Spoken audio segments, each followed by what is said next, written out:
Good morning, Kansas City.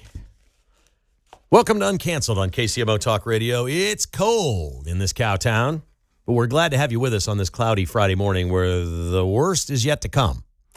Gary Lezak will join us at 10:30 from weather2020.com live with the latest on what to expect with a winter storm that will hit Kansas City and is going to bring up plenty of punch this weekend as well as far as snow is concerned. Apparently the whole city knows it because every grocery store you drive by is packed with cars. Do people not have food at home?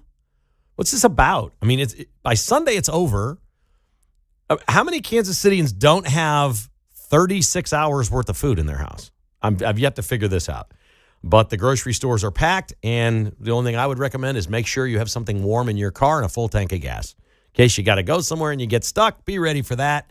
But other than that, I think most folks are going to be just fine at home. Gary Lezak, 10:30.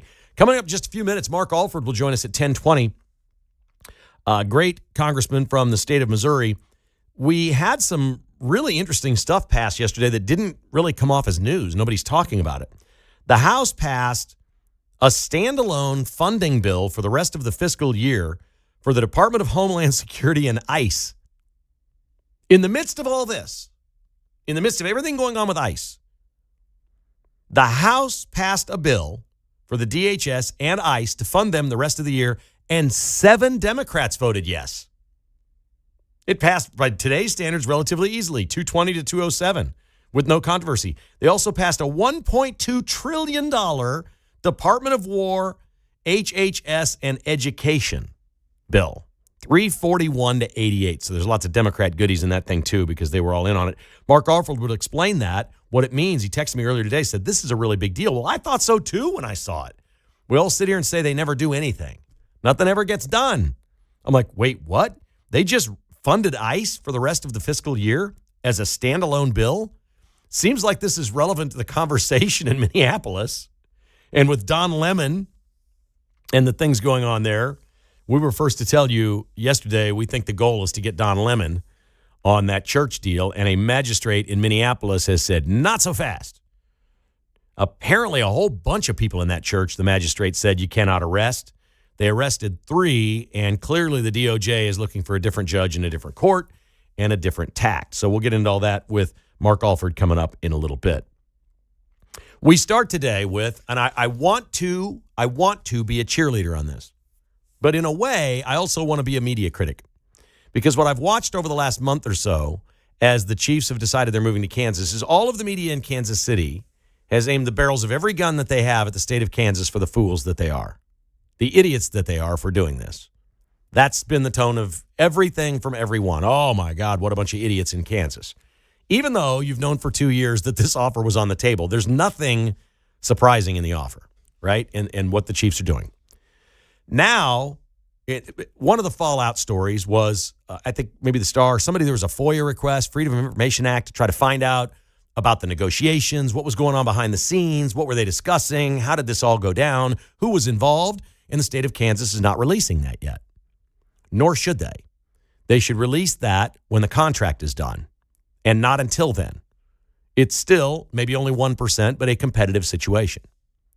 This week, unbeknownst to anyone, Mayor Q and Phil Levoto of Jackson County are summoned to Jefferson City by Mike Kehoe, the governor.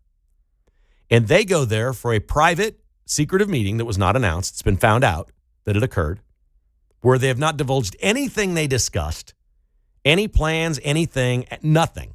Like, FOIA, let's do a FOIA right now, Freedom of Information, let's find out what they're doing. Well, no, they'd be crazy to do that. This might be the first common sense thing Missouri has done yet in regards to either of these teams. I'm going to give all the credit to Mike Kehoe. I'm going to give him even more credit that nobody knows what they discussed, what's been talked about. There is belief, obviously, because Phil Levoto was there, it's been found out, that it involves Jackson County, that it clearly is not some sort of North Kansas City, Clay County thing. That's not it. So it's Jackson County and Kansas City, Missouri. And so you have diametrically opposed Mayor Q and Mike Kehoe, and somewhere in between them is Phil Levoto. I'm convinced of that. I don't think Phil Levoto is a conservative, but I don't think he's Mayor Q. I think if you ask Phil Levoto, should people be running interference for ICE, he'd probably say no. I think that's true. But I think most people would say that if they are not Democrat politicians or radicals out in the streets doing what they do. So Missouri is doing the right thing here. It's quiet. It's stealthy. They're trying to find a way to match the offer from Kansas. It's not being publicized in any way as saving the Royals from moving, because we've also had these false media reports that Kansas is dead, that the Royals can't go to Kansas. They're not going to Kansas. The offer's pulled. It's dead. The Royals are not going to Kansas. Well, if that's the case, then where's the reporting that, thank God, Mayor Q, Phil Lavoda, and Mike Kehoe are going to keep the Royals from moving to Nashville, or keep the Royals from moving to San Antonio or Oklahoma City? Those names have all been floated around Kansas City. But that isn't the narrative, is it? No, they just are having a secret meeting, which they should. This is the smartest play Missouri has made yet. Keep it private. Keep it in closed walls in Jeff City. Share it with the Royals. The Royals are not going to be a leak. I promise you, they're not leaking. And don't leak yourself. This is the time to stand down, Mayor Q, and not, grab a microphone and say, I'm still committed and it's going to happen and we're certain that the Royals. Nothing. No bravado. Don't brag that you're going to get it done. Nothing. Radio silence. Do the work and let the results speak for themselves. You can still keep the Royals in Missouri. Now, I think they're getting serious about this for the first time, because what this is really about is ego. Mike Kehoe doesn't want to be the governor that lost the Royals and the Chiefs. Mayor Q doesn't want to be the mayor that lost the Royals and the Chiefs. Phil Lavoda, maybe he's a long-term player and wants to run for county executive and all those things. I don't know, but he certainly doesn't want to be the guy that was presiding interim over Frank White's mess and lost the Royals and the Chiefs. None of them want to do this. It's more personal for them now than it's ever been. If that's what it takes for them to get their ducks in a row and put a competitive, real offer with a real site out there for the Royals, that's great. That's great for everyone. My personal opinion is the state of Missouri is still a massive underdog for the Royals, because there's a 70% offer on the table in Kansas, which no Major League Baseball team has ever had. I don't know what the city and county can come up with. If they come up with 5% or 10%, they get to 60%. Maybe the Royals say, look, 60% downtown is better than 70% at 119th and Knoll. That's reasonable to me. But you got to do something. There has to be something from Kansas City and Jackson County along with Missouri to make the Royals even consider it. Right now, there's no offer in Missouri. There's no possibility in Missouri. They got to do this quickly. They have to do it stealth-like. And I feel like maybe Mike Kehoe, a lot of people say this guy really gets things done, might be the guy spearheading this. This is the time for Mayor Q to check his politics at the door and say, use your ego, Q. My what people remember of me being mayor is on the line here. My reputation, it's on the line. Follow Mike Kehoe. It's Missouri's best chance. Also, I don't know if anybody saw this. Do you know the rapper Trey Songz? You heard of him? You know the story, Mark? Was he the one that got hit at a concert? No. Trey Songz was at Arrowhead in 2021 at the AFC title game. Oh, yeah. And he wanted the cops to come help him because he was getting heckled by fans. I don't know if they knew who Trey Songz was. He had a stocking cap on that day and glasses, and I don't know. But he didn't like it. And then the cops came because he called them to where he was in the stadium, and they wound up arresting him. Apparently he was the problem, which goes along with his career. Who was it? Young Boy? Was that the guy's name at the concert last year where they beat up the usher? Young Blood. Young Blood? Or maybe it was Young Boy. Young Boy? A lot of youngs. We've had some problems with rappers in Kansas City, which is cool. This guy, this was 2021, January 24th. Yesterday, Trey Songz filed a lawsuit against the Kansas City Police Department arising from the incident in 2021. So this is 2026. Today's the 23rd. Tomorrow would be the 5-year statute of limitations, right? I need this trial. Kansas City, we need this. I'm begging for this.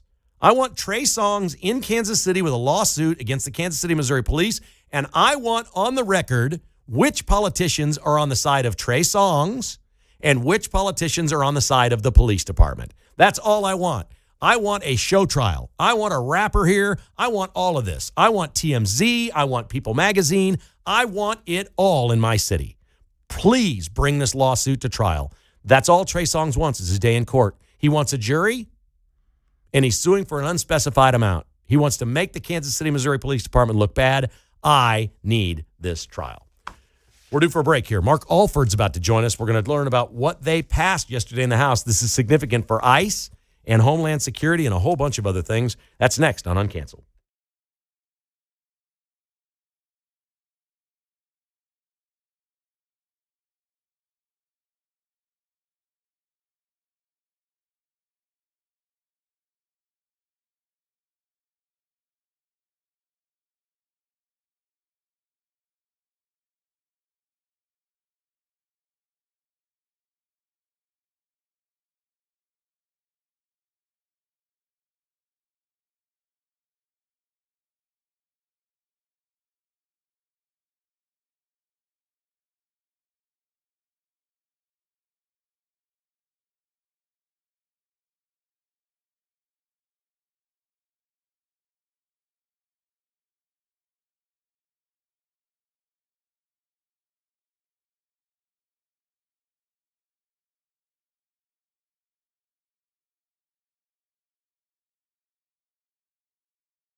Hey, it's Vince Gallane's Catch My News Show at 11 o'clock after Kevin Kietzman on 95.7 FM KCMO Talk Radio. It's Fox 4 Friday here on KCMO Talk Radio. Dave Helling was in with Pete Mundo today. Coming up in a few minutes, Gary Lezak from Weather 2020 will join me about the big storm we're about to get. And now Congressman Mark Alford is here. Oh, buddy, it's a reunion day for all of us. How are you, my friend? It's great. All you need now is Mike Thompson. There you go. We could probably get him on the phone, no problem. Did you worked some years with Gary Lezak, I'm assuming? I did. I'll tell you a funny story. When I came to interview for the job that you actually wanted, I'm sorry I took that job from you. Thanks for reminding me. to anchor the morning show at Fox 4, Gary Lezak was the weather guy at the time in the morning. He and Sue Mason. And I was doing my tryout there at that little old set they had in the corner by those big wooden doors into the studio. And so I was reading a script with Sue Mason. Everything was going fine. I feel this weird something around my leg. I'm like, what the hell is this? And it's Wendy, his freaking dog at the time. I'm like, what is this dog doing? I mean, I was playing it cool, but in my mind, I was thinking, what is this freaking dog doing by my leg? And what's it going to do next? Right. Anyway, so then Gary came over and explained, oh, this is Wendy, my weather dog. I didn't know the whole shtick at the time, but that was my introduction to Gary Lezak. Yeah. A great guy. We keep in touch. I think he's living out in Colorado right now. He's got he's going to be on it a little bit. Yeah. And so we're trying to help him with some projects as well. He is a master at predicting long term. Yeah. He's got this system that he uses to do that, and it is amazing the level of his accuracy. On this show several months ago, I asked him about a forecast for the winter. He says it's going to be pretty good until late January through mid-February, and we could have some really big snowstorms then. And here we are. It's unbelievable. There you go. He did. He nailed it. At one point, the Saturday night newscast was Harris Faulkner News, Gary Lezak Weather, and yours truly doing sports. Wow. The discussions we had were amazing. And here's what's crazy. I bet. It was 3 conservatives on a broadcast. That's pretty rare. Well, especially nowadays. Yeah. Although I do keep in touch with my friends here at Fox 4. I just hung by the way, this is going off the rails, but I'm hanging. My first term in office, I didn't want anything in my office that reminded me of my TV days. I've had very few family photos in there. I didn't want to feel nostalgic at all. I only wanted to work for the people of the Fourth. I wanted to get things done in Congress, and I didn't want any distractions, especially since I sleep in my office. I spend a lot of time in my office. But then I thought, okay, I'm on Appropriations Committee now. I've kind of gotten the lay of the land, starting to make some headway in Congress and certainly in our district. I'm going to start putting up some posters and things. And I put up just this week, I got framed a publicity poster of me and Nick and Carly and Lauren, I think the best morning team around. Yeah. And it's hanging proudly in my office. And then I sent them a picture of it. So that's great. No, it is part of the past, and it helps me realize why I'm doing this job. You know, why I'm fighting for the people of the 4th Congressional District, why we just passed 12 appropriation bills, something we have not done, Kevin, since 1997, 29 years ago, a return to regular order in the U.S. House of Representatives. Okay, let's walk through this level 101 for everybody listening. We've got a standalone bill to fund DHS and ICE, which, based on what's been going on the last couple of weeks, is remarkable, that 7 Democrats joined you on. Walk me through exactly what that means and how hard was that? Well, I think these 7 Democrats were on the Appropriations Committee, so they understood, and they really do a deep dive into these issues, and they know that trying to defund ICE is not the way to go, that they don't like some of their perceived tactics.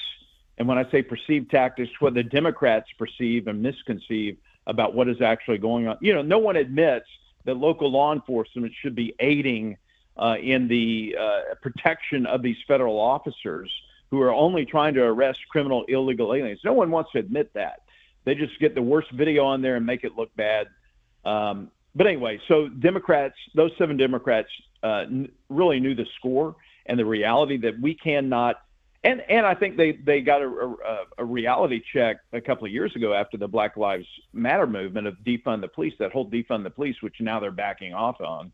But that really undermined, I think, a lot of Democrat messaging and led to a lot of chaos and disorder and insecurity in our nation, and one reason that propelled President Trump into the White House. And you look at the crime rate now, I don't know if you've seen the latest statistics, but we are at decades low numbers for murder, assaults, and other crimes in America. And that is directly attributable to President Trump and the DOJ and the FBI. I agree. Okay, so that passed. Does that mean a Democrat-threatened shutdown over ICE is off the table?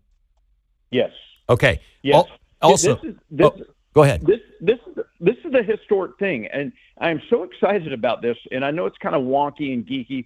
People don't understand really the appropriations process. That's one of the reasons I'm on it, to try to help educate people and bring them along and help them understand. This is historic. We are getting back to regular order. These came up from committees. We got them done out of committees. We got them passed on the House floor. Yes, we had a government shutdown, which they're even proven to be even more foolhardy, because we could have got this done last November had they not stood in our way and forced us into a government shutdown. But my point is, we're getting back to the way Congress was intended to do business. And when we get back in 2 weeks, we begin work on 2027. Okay. $1.2 trillion for the Department of War, Health and Human Services, and Education passed with a 341 to 88 vote. Who were the people that opposed? I'm assuming there's something good in here for Republicans and Democrats, or it wouldn't have passed that easily. Walk me through what we have there. Well, I'm not sure who opposed that. I know that, look, in these appropriations bills, nothing is going to be perfect, because this is a product of negotiations. In the House side, we have the most conservative bill that you will ever see. But then it goes over to the Senate, and even though they haven't voted on this, it's been negotiated that they will vote on it when it gets to them next week. The leaders of the committee, along with the ranking member and the chair of each subcommittee, and there's 12 subcommittees, negotiate this with the Senate. And so, in order to keep our government from shutting down, there are going to be some things in there that are not perfect, but we are moving in the right direction. I will subject to anyone listening right now that a flawed bill, and I'm talking about minor flaws in a bill, I don't like them, but until we get rid of the filibuster in the U.S. Senate, we're not going to have a strictly Republican bill. Okay. And so in order to keep the government open and to win the midterms and to maintain control in the U.S. House and to keep Hakeem Jeffries from becoming Speaker on January 3rd and everything being about the impeachment of Donald J. Trump, we got our job done. Okay, we have about 30 seconds left, Mark. Let me ask this very basic question. We see Republicans hammering Democrats and Democrats hammering Republicans all over TV and social media all the time. Are you telling me that as you're working together now, that the work being done behind the scenes is more cordial than what we see as voters? I would say yes, especially on the Appropriations Committee. I do want to make it very clear, though, I do not compromise on our values, our morals. I will help negotiate the bill. I'll give you a good example. PEPFAR was a program designed to help people with AIDS and other diseases. We have about 10 seconds. Diseases in Africa. Some people wanted to scrap it all together. We kept that, and we're phasing it out. The taxpayers will not be paying for that anymore after 5 years. But that is a negotiation. That's what I'm talking about, kind of having this attitude of we can get things done. Don't compromise, but negotiate. Mark, great work. Thank you so much, man, for coming on and sharing this with us. I think it's bigger news than's being promoted right now. You're the best. We always appreciate having you on right here. Thank you for the time, Kevin. Take care. All right, he is Mark Alford, 4th District Congressman from the great state of Missouri. They passed a whole lot in the House yesterday. Uncanceled continues right after the news.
from Leawood to Liberty. It's Kevin Kietzman, Uncanceled, on 95.7 FM KCMO Talk Radio.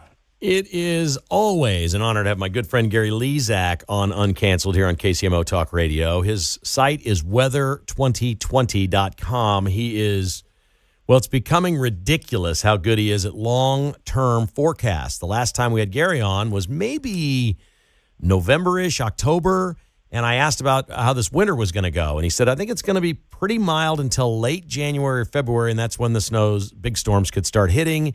And here we are. He is the fourth Fox 4 person on this station today. Dave Helling was in with Mundo. I just had Mark Alford on. Now you're on. There was a brief period of time where all four of us worked there at the same time. That is crazy. I know. I remember when Mark Alford started. Yep. And so, and I gave him advice. He actually listened to me. He said that Wendy came up one time and rubbed his leg, like his first week there or something, and he was like, what's going on? Why is there a dog here at this TV station? Yeah. It was great. And he's maybe single-handedly the reason I left.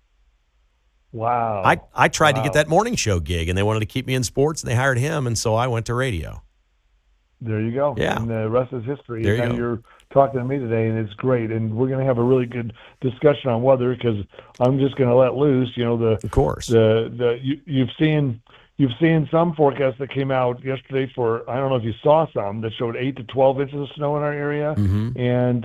And Kevin over the years has really criticized weather people and I don't want to go into the museum, but let me just tell you, I appreciate the credibility you're providing for what I'm bringing to the world with the LRC and the cycling weather pattern. The forecast we just made for this storm is beyond incredible, and I'll get to that here in a minute. But that doesn't mean Kansas City is going to be majorly impacted. The major impacts are in Arkansas, in Oklahoma, in southern Missouri, and Kansas City, as always, is on the edge. I can't stand it, but we are often on the edge. So this forecast for the amount of snow is definitely in question right now, Kevin. Okay, so let me first go back to my criticism of meteorologists. It's never about missing a forecast. I get that. My problem was started with Katie Horner, to be fair here. In this whole broadcast of trying to terrify people that the world was coming to an end. That's what I hated about it. I think that's largely gone from your industry. I don't see nearly as much of that anymore.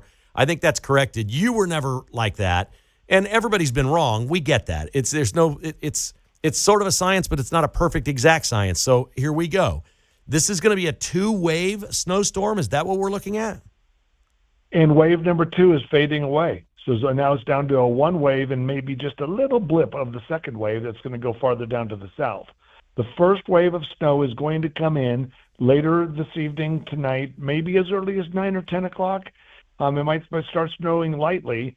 Then it's going to be a nice, pretty good snow between midnight and 6 in the morning. So if you're way up in northern Missouri, Maryville, Trenton, Chillicothe, and you might have some listeners up there, I'm not sure, but 1 inch of snow is what you're going to get at the most. Dusting to 1 inch of snow up there. When you get down to the St. Joseph area, down to Kansas City, I think it'll be 3 to 4 inches of snow from the first wave. And since there's not going to be a second wave, that could be it. So 2 to 5 inches of snow along the north of I-70 is a good forecast, and 3 to 6, maybe 4 to 8 inches of snow down farther to the south. And if you go a little bit farther south towards Lacine, you get to Harrisonville, you get to Clinton, Missouri, you get down to Lake of the Ozarks, then it's 7, 8, 9 inches of snow, and then you get down to Joplin and Springfield, and you're at a foot. So it is that close. And Kevin, when it's that close, one slight change could lift that up into Kansas City. But the exact same thing often happens. One slight change the other way, that dusting to 1 inch in Maryville is all of a sudden over Kansas City. I don't see that happening. I see us getting it, 2, 3, 4 inches of snow. The roads will be snow-packed. It's brutally cold. It's going to be down near 0 degrees. But there's another factor. This is not a wind storm. So there's no blizzard from here to New York. I mean, New York City might have 15 inches of snow. That's going to affect the grid, you know. And so There's going to be a big snow and some ice farther south. So there's going to be impacts for travel around the country. And I'm coming to Kansas City on Monday. I'm speaking to farmers on Tuesday in Olathe, and then Wednesday I'm heading back. So hopefully my flight isn't a problem because I got to get down there. But that's the situation. Okay, so you've gained a lot of national recognition and probably global recognition for your long-term forecasting, and you predicted this the last time you were on, that this is about when winter would hit us. Late January through mid-February is what I recall you saying. So we're going to give you that one. You've already nailed that. Here's my question. It's 10:40 a.m. right now. You think this thing could be here by about 10 o'clock tonight. So we're within about 12 hours of it possibly landing and hitting the Kansas City area. How much closer or exact is it 12 hours out as opposed to, like, if you take a look at this thing at 7 o'clock tonight when it's 3 hours out? You feel pretty good 12 hours out that you know what it's doing? One thing that I was very good at is when I'm on the 10 o'clock news, when I became chief meteorologist at KSHB, if the data changed, if the new data came in like at 10:05, I can quickly make a decision. So yes, every hour the forecast can change and likely will change a little bit. However, I'm very confident. But at 7 o'clock tonight, we'll see the area of snow. I think it's going to be expansive. It'll be exciting. If you are a weather enthusiast out there, you're going to love looking at radar. It's going to be exciting. It's going to be a large area of snow heading in, marching our way, and it's going to move in around 10 o'clock, 11 o'clock, midnight tonight. Often I say that, okay? Then we get to 7 o'clock, and I'm like, oh, man, it's down the northern edge of Wichita. It's missing us. There's always that possibility. This situation, I'd say that possibility is 5%. 95% chance it's going to do what I'm telling you right now. It's going to come in about 9, 10, 11 o'clock tonight. It'll start. It'll snow 2 or 3 inches, 4 inches maybe by morning. By noon tomorrow, the second wave could add another inch or 2 tomorrow night if it comes a little farther north. But otherwise, the first thing, Kevin, for my own psyche as a meteorologist and a forecaster, because we're predicting the future. Remember that. Mm-hmm. And when you're predicting the future, it's always scary. But when it snows and it starts snowing, that's the first thing. We conquered one thing. We said it was going to snow. Then 1 or 2 or 3 inches, it's all white. Everyone's like, oh, they got it right. Deep breath for the meteorologist. Then I say 2 to 5 inches. If it's 4 inches, some people will say, you said 2 to 5 inches, Gary. Where is it? I go, we had 4 inches. Well, where's the 5? No, I said 2 to 5. People, that's literally what happens. Yeah, but you get sick people that measure this stuff. Come on. I'm not interested in measuring my snow. The first wave's going to end sometime tomorrow morning. I'm going to go out with my snowblower, clear everything off, and if it snows again, I'll do it again. I don't care. I just want to get rid of it. And I'm a weather enthusiast, but I like 83 and sunny with a 2-mile-an-hour breeze. So I'm not getting that right. I'm not getting that right now, and that's my weather enthusiasm. No. When can I get some of that? I know. Well, it's coming. July will happen. July 83. I said not 103. By the way, there's going to be a major heat wave at the end of July and August. The pattern is cycling regularly. And remember, I'm coming to Kansas City. I'm coming to Kansas City speaking to the Ag Risk Solution Conference, and about 100 farmers that are there. I was there, talked to 1,000 farmers just a couple of weeks ago at FarmCon. But I'm talking to these guys. I've been there about 7, 8 years. It used to be in Manhattan, this conference. I would drive there and say hi to all these guys. But on December 17th, they had me make a forecast for this week. And I said, there will be a major storm that we will be talking when I come to talk to you on January 27th. Yeah. And here it is. That's unbelievable. I mean, that's better than 12 hours out telling me what's going to happen, I think. That's really remarkable. Okay, so a couple of things here. You said a major heat wave. Are we going to hit 100 this year? You're talking about over 100 in Kansas City. I don't think we hit 100 last year, did we? No. In most years we don't. So do you think we'll hit over 100 with this major heat wave in the summer? Right now, I say very good probability. Yeah. So when I say a major heat wave, I'm talking it could last only 1 week, I hope. I hope it's not more than that, because that will start impacting corn and soybeans and some of our customers out there. But I do think in that period, late July and early August are the hottest time of the year anyway. So, yeah, it's going to be hot then. But I'm talking instead of 93, 94, it'd be 103, 104. All right. That's what's coming our way. That's great. We got you on record here. This is great. And we didn't have 100 last year. And I always make fun of the global warming people. I'm like, we don't even have 100 degrees here. We've had 1,000,000 days like that in my lifetime, and we haven't had that. So we're on record. Expect really hot temperatures late July, early August. I like that. The other thing is, what do you know about June for the World Cup? Is there a chance it's going to be wet around the World Cup? Is the weather going to be mild? Do we know anything yet about June? It's such a good question, and I haven't done the analysis. You would think that I would have by now, but no one's asked me yet. I'm asking you. I'm glad you asked You that. take all the time in the world you need over the next couple of months and text me when you have a World Cup forecast, a long-range one, and we'll have you back on.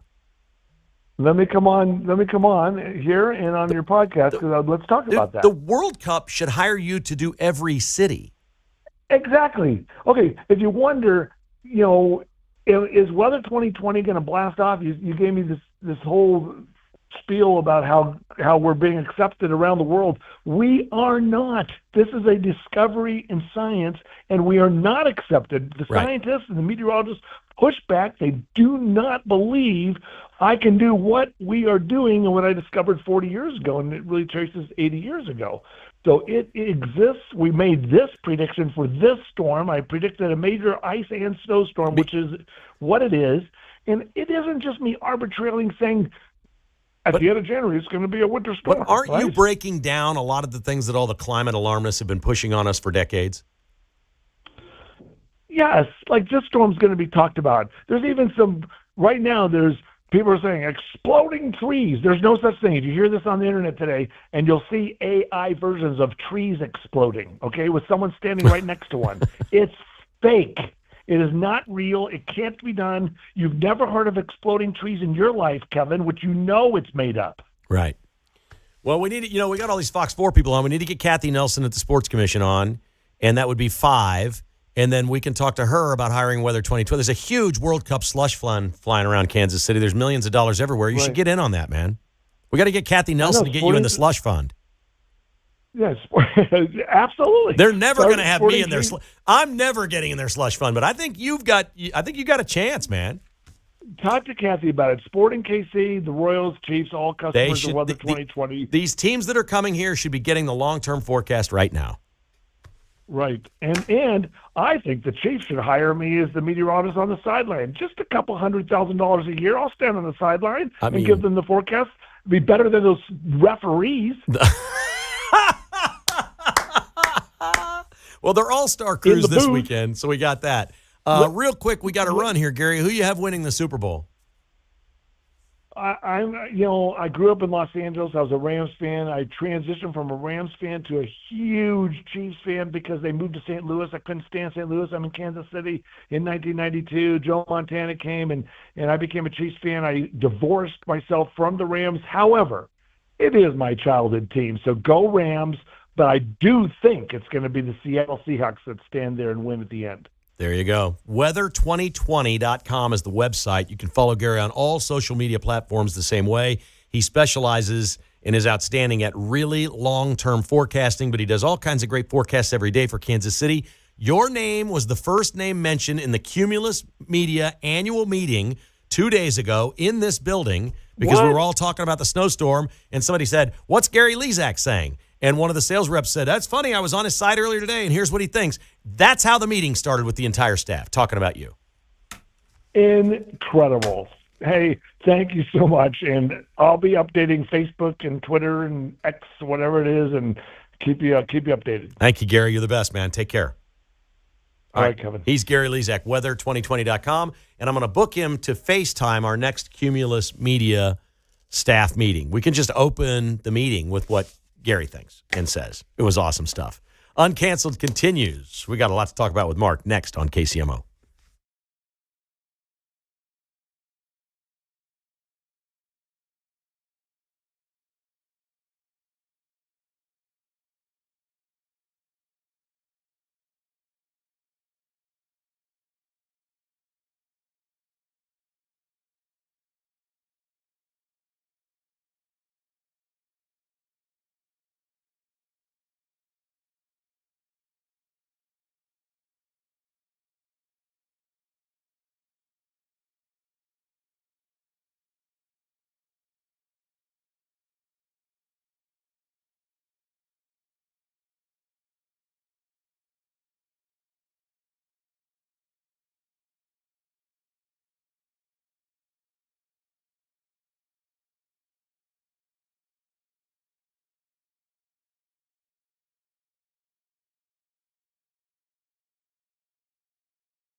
From Lenexa to Lee Summit, it's Kevin Kietzman.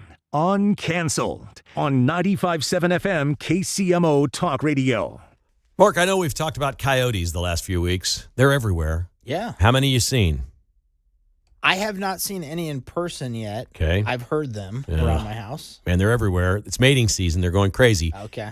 How crazy are they going right now, you ask? Thank you for asking, Mark. A coyote for the first time ever swam over a mile in San Francisco across the bay to Alcatraz and climbed up on the rocks, and tourists at Alcatraz have videos and pictures of a coyote out there.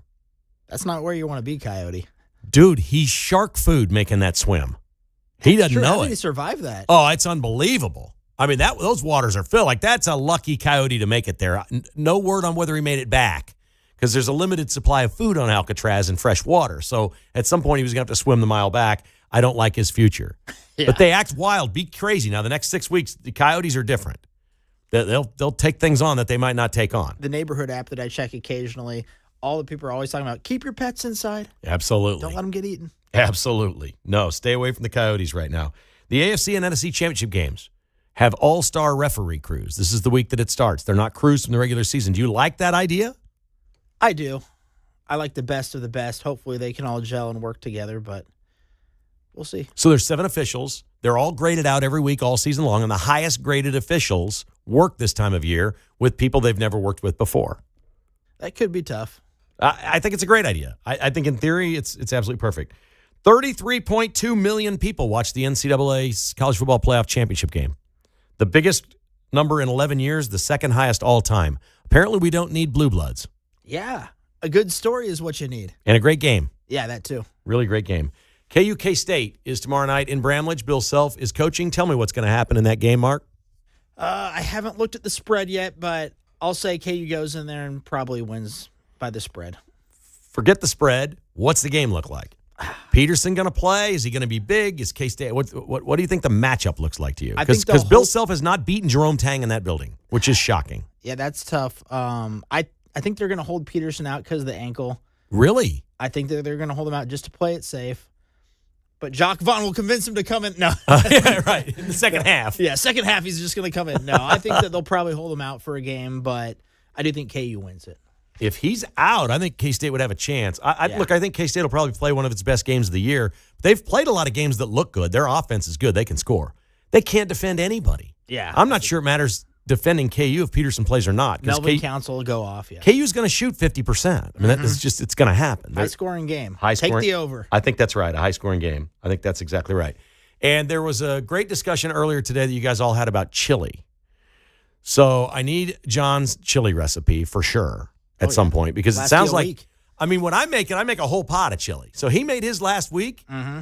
I don't think he just makes like 2 servings, right? Yeah, it lasts him a whole week. So he's had it like every day all week? Yeah. Chilied out. Yep. I thought I had a frozen chili left over when I made some in early December. Mm-hmm. I opened the freezer door. I have 3 chilies left. Just reheat it now. Oh, yeah. It's better that way anyway. You're good to go. It's always better. Jessica doesn't eat it. I make a full pot of chili. I had a couple of bowls the week I did it, but that's been over a month ago. Yeah. Now I've got it frozen. The tip here today, if you've learned one thing from the show this week, is marry a girl that hates chili. It's all yours. You get all of it. You get the leftovers all winter long. And I crushed it. It was the best pot of chili I ever made. Have a great snowy weekend. Be safe, everybody.